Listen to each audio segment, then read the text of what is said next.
Park স্ট্রিটে একটি অনুষ্ঠানে ভাষণ দিচ্ছিলেন সুকান্ত মজুমদার। কম্পন টের পেয়ে ভাষণ থামান তিনি।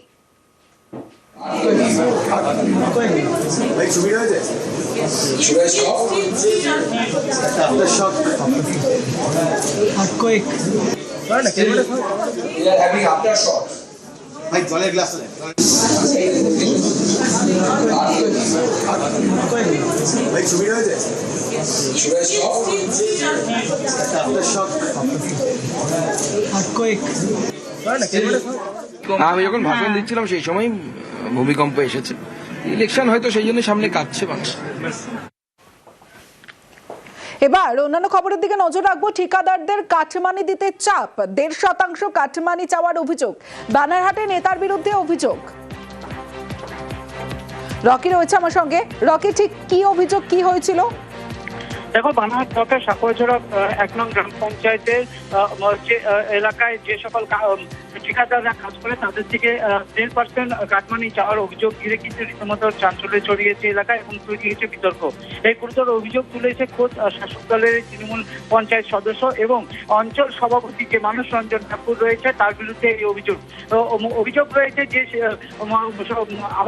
আমাদের সমাধান প্রকল্পের যে সকল কাজ হচ্ছে, ঠিকাদাররা কাজ করছে, সেই সকল ঠিকাদারদের থেকে 10% করে টাকা চাওয়া হয়েছে এবং তা দলীয় কার্যালয়ে দলীয় কাজের জন্য ব্যবহার করা হবে বলে তিনি দাবি করেছেন বলে অভিযোগ।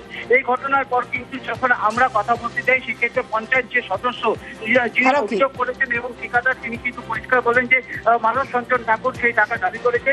ও অপরদিকে কিন্তু মানস রঞ্জন ঠাকুর সমস্তটাই ভিত্তিহীন বলে জানিয়েছে এবং তিনি জানিয়েছেন যে তাকে চক্রান্ত করে অঞ্চল সঞ্চালক চাচ্ছে, পূর্ত দপ্তরের যে সঞ্চালক তুষার সাহা। কোন গ্রাম পঞ্চায়েতের? সাকুয়াছড়া 1 নম্বর গ্রাম পঞ্চায়েত। কিসের জন্য চাচ্ছে টাকা? যে আপাচের কাজগুলো করেছে তার জন্য পার্টি ফান্ডের 2% দিতে হবে। সেটা তো আমরা বলতে পারছি না কেন চাচ্ছে। তো আপনারা কি টাকা দিচ্ছেন? আমরা তো দিতে ইচ্ছুক না। না দিলে কি বলছে? না দিলে বললে বিল হবে না। আগে এমনটা হয়েছিল? আগে তো এরকম কোনোদিন হয়নি। এটা হচ্ছে সামনে ইলেকশন আছে।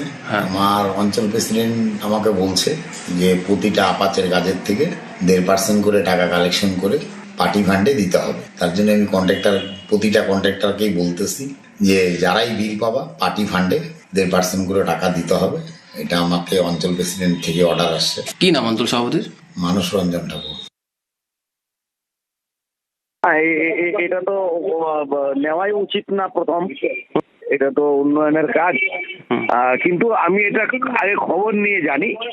যদি এটা বাস্তব হয়ে থাকে এটা ভুল, এটা কোনোদিনও নেওয়া উচিত। এটা কোনোদিনও আমিও এটাকে খবর নিচ্ছি বাস্তবটা কি। তবে যদি এরকম করা হয় এটা কিন্তু একদম উচিত না, এটা কিন্তু হবেও না। তৃণমূল আর কাটমানি হচ্ছে বর্তমান সময়ের পয়সার এই পিঠ আর ওই পিঠ। ভাবতেও খারাপ লাগে, যেটা আমরা বারবার করে ভারতীয় জনতা পার্টির তরফ থেকে, আমাদের গয়াকাটা নেতৃত্বের তরফ থেকে যে আমরা অভিযোগ করে আসছিলাম, সেই সব দুর্নীতির কথা তাদের দলেরই পঞ্চায়েত সদস্য বলছে। এটা কি ভাবা যায়? তো এটা আমরা ধিক্কার জানাই।